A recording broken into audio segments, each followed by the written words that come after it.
मेरे प्रिय साथियों, नमस्कार, जोहार।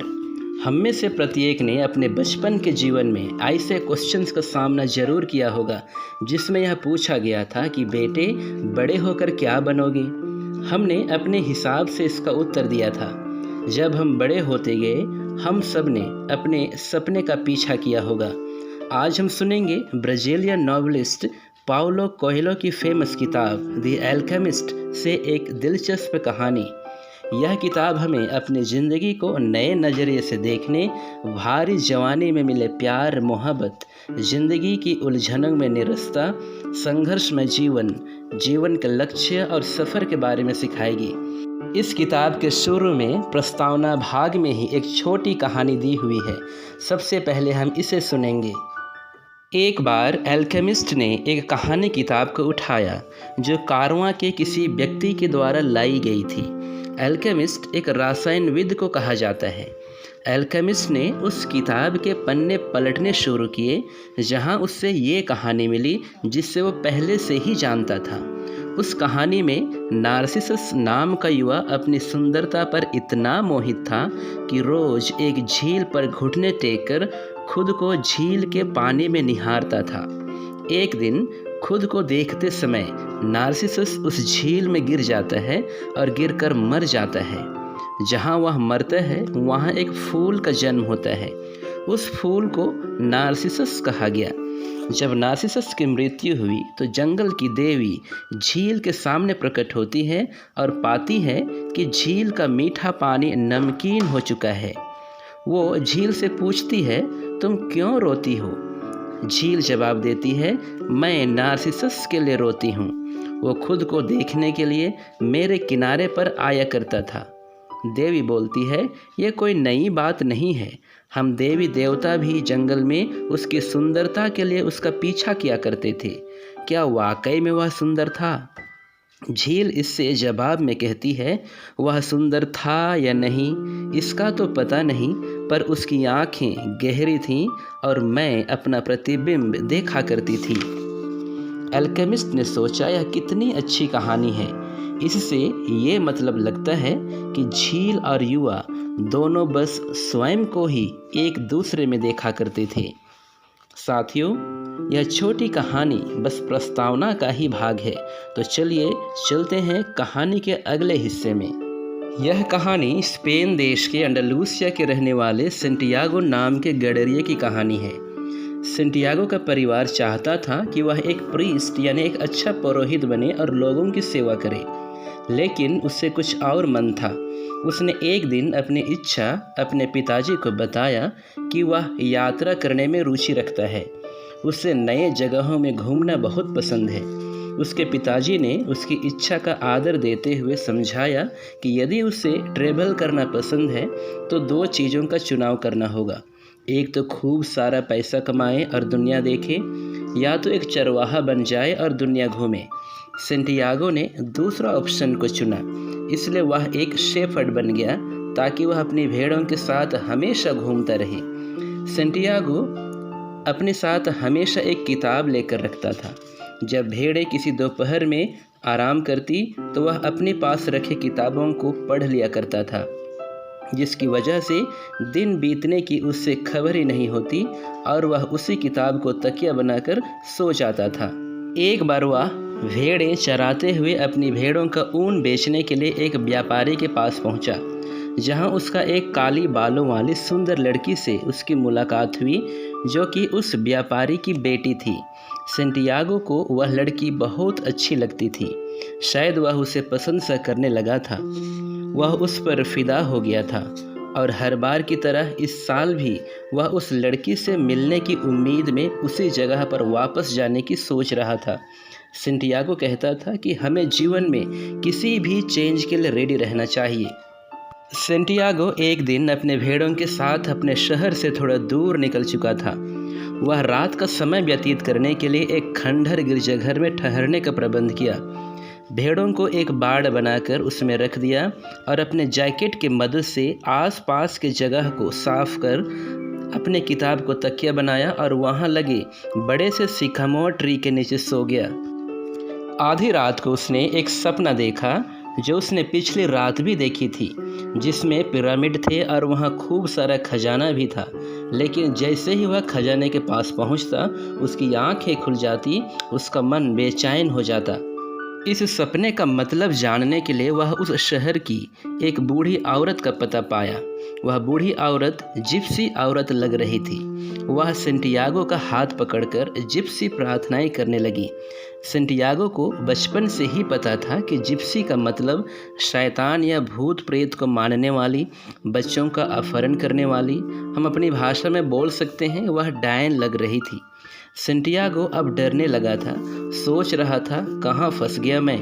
उसने सोचा अपना फीस देकर यहाँ से निकलना चाहिए, पर उस महिला ने उसका विचार भांप कर कहा, बेटा, सपने भगवान की भाषा होती हैं। तुम चाहो तो मैं तेरे सपने की व्याख्या अच्छी तरह से कर सकती हूँ। सेंटियागो ने अपना सपना सुनाया तो उस औरत ने उससे कहा, मैं तुमसे अभी कुछ नहीं लूँगी। तुम वादा करो कि सपने साकार होने पर तुम मुझे अपने खजाने का 10वां हिस्सा मुझे दोगी। सेंटियागो ने हाँ में जवाब दिया। बूढ़ी औरत ने बताया कि उसे इजिप्ट यानी मिस्र देश के पिरामिड जाना है, जहां उससे एक अनमोल खजाना मिलने वाला है। लेकिन सेंटियागो ने इस बात पर ज़्यादा ध्यान नहीं दिया और निकलकर शहर में यूं ही घूमने लगा। तभी उसकी मुलाकात एक लंबे चौड़े, लंबे बाल, लंबे दाढ़ी, कुचाला लबादा ओढ़े एक बूढ़े आदमी से हुई।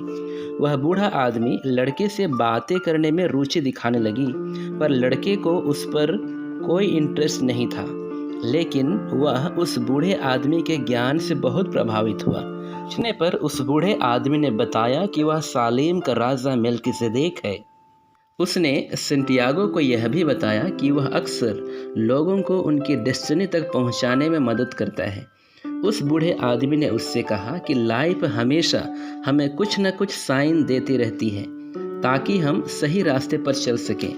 फिर उसने सेंटियागो से कहा कि उसे खजाने के बारे में और जानकारी चाहिए तो उसके लिए फीस के तौर पर अपनी भेड़ का 10वां हिस्सा देना होगा। उसने सेंटियागो की मदद के लिए उससे 2 स्टोन्स दिए, एक काला और दूसरा सफ़ेद। इसका इस्तेमाल वह उससे जिंदगी की यात्रा में असमंजस की स्थिति में होने पर करने के लिए कहा। इन पत्थरों की मदद से लाइफ में सही निर्णय लिया जा सकता था। उसी दिन सेंटियागो ने अफ्रीका के टेंजियर नामक जगह पहुंचा।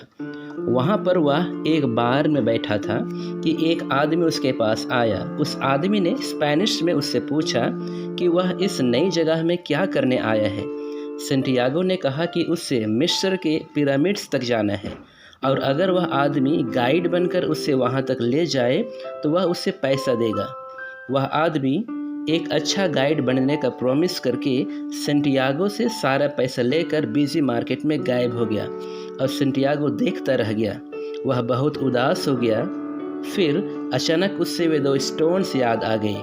जब उसने वे 2 स्टोन्स अपनी पॉकेट से निकाले तो उससे उस बूढ़े आदमी की बात याद आ गई। उस बूढ़े आदमी ने कहा था, अगर तुम किसी चीज़ को पूरे दिल से चाहो तो सारी कायनात उससे तुमसे मिलाने में जुट जाती है। When you want something desperately, all the universe conspires in helping you to achieve it. अपना पैसा खोने के बावजूद सेंटियागो ने हार नहीं मानी और अपने पिछले अनुभवों से वह और ही मजबूत और आत्मविश्वास से लबरेज हो गया था। कुछ समय के बाद में उससे एक क्रिस्टल व्यापारी मिला। सेंटियागो ने उस क्रिस्टल व्यापारी से कहा कि अगर वह उसे खाना खिला दे तो बदले में वह उसका कुछ काम कर सकता है। उस क्रिस्टल व्यापारी ने उससे लंच कराया और फिर उससे अपनी दुकान में रखी क्रिस्टल यानी ग्लास की चीज़ें साफ़ करने को कहा। जब वह ग्लास साफ़ कर रहा था तो उसी समय उस दुकान में 2 कस्टमर्स ने आकर कुछ सामान खरीदा। अब वह क्रिस्टल व्यापारी भी ओमेन यानी अच्छा सगुन में विश्वास करता था, अतः उसने सेंटियागो को हमेशा के लिए काम में रख लिया। लेकिन सेंटियागो को वहाँ काम नहीं करना था, उससे तो इजिप्ट के पिरामिड जाने के लिए पैसे की ज़रूरत थी। मिस्र के पिरामिड्स जाने की बात सुनकर व्यापारी ने हंसा और उसने बताया कि पिरामिड्स वहाँ से हज़ारों किलोमीटर दूर है और वहाँ तक जाने के लिए ढेर सारा पैसा चाहिए। यह सुनकर सेंटियागो का इरादा बदलने लगा। उसने सोचा क्यों ना काम करके इतना पैसा कमाया जाए कि वह वापस अपने गांव जाकर और भेड़ें खरीदे और फिर से चरवाहे का काम शुरू कर दे। इसी जद्दोजहद में उसके दिमाग में एक आइडिया आया, क्यों ना क्रिस्टल के गिलासों में चाय बेची जाए। उन्होंने ऐसा ही किया। सेंटियागो का यह आइडिया बड़ा चेंज लाया। क्रिस्टल ग्लास में चाय बेचने से यह दुकान बड़ी फेमस हो गई और इससे एक बड़ी कॉमर्शियल सक्सेस मिली थी उस दुकान को।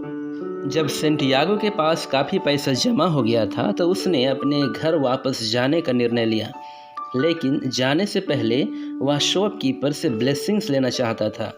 उस क्रिस्टल व्यापारी ने उससे आशीर्वाद दिया और साथ में यह भी सलाह दी कि वह वापस घर स्पेन ना जाकर अपने ड्रीम्स का फॉलो करना चाहिए। उससे अचानक ख्याल आया कि वह जब चाहे अपने देश जाकर शेफर्ड बन सकता है, लेकिन पिरामिड्स जाने का मौका उसे दोबारा नहीं मिलेगा। उस बूढ़े आदमी जो अपने को सालेम का राजा कहता था के दिए उन 2 स्टोन्स को देखकर उसे ख्याल आया। वह अपने निर्णय पर गौर करने लगा। अब उसने अपना माइंड चेंज कर लिया था और अपने मंजिल की खोज में पिरामिड्स जाने के लिए निकल पड़ा।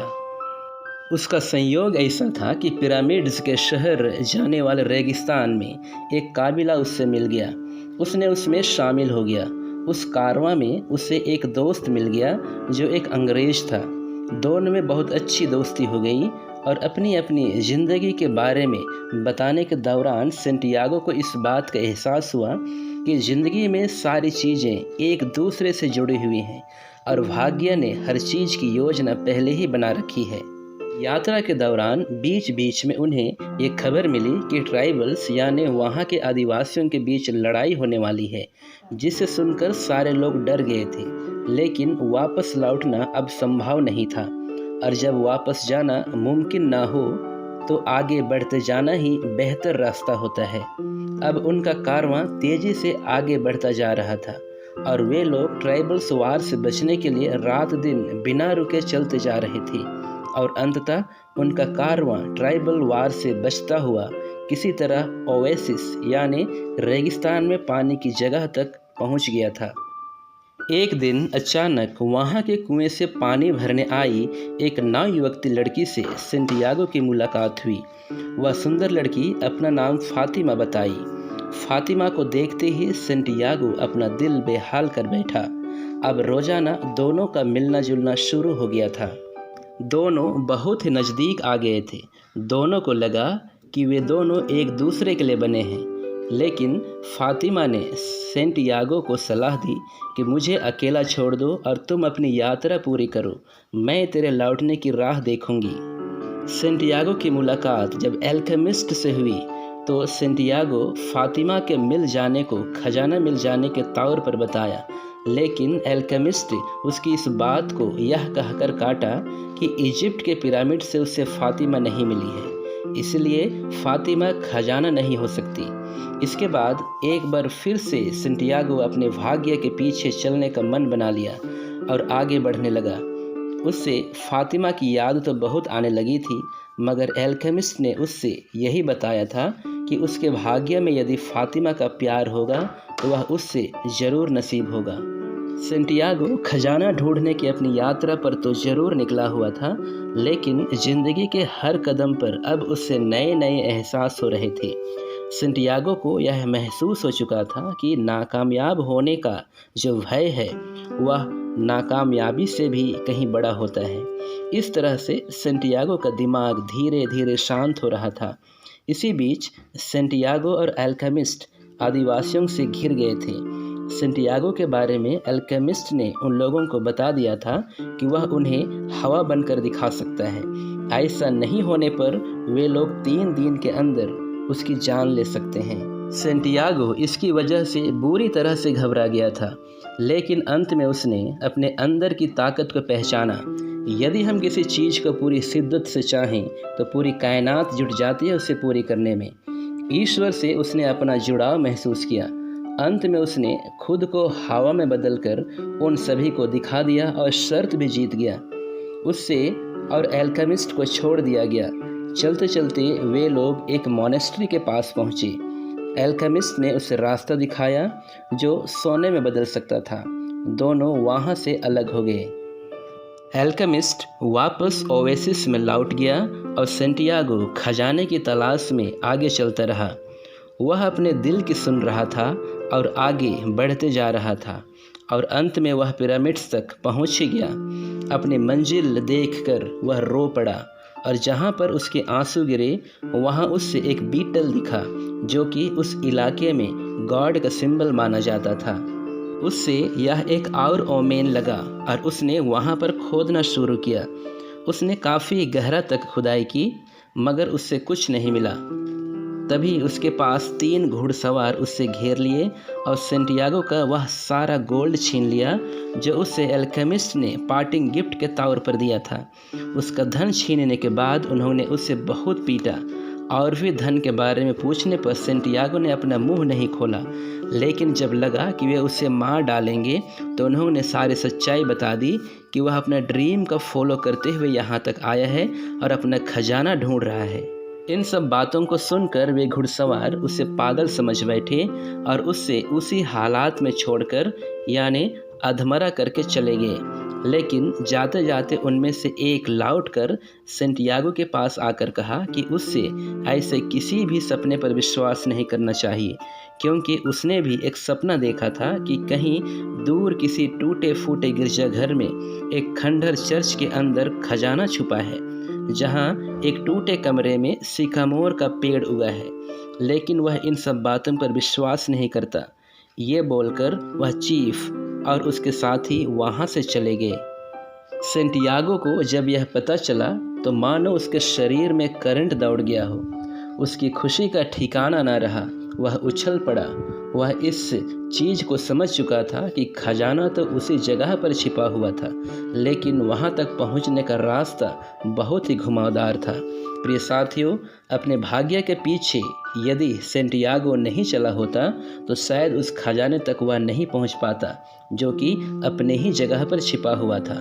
सेंटियागो को यहाँ पर फातिमा की खुशबू का भी एहसास हुआ और मैं आ रहा हूँ फातिमा कहते हुए उसने बड़े ज़ोर से यह आवाज़ निकाली।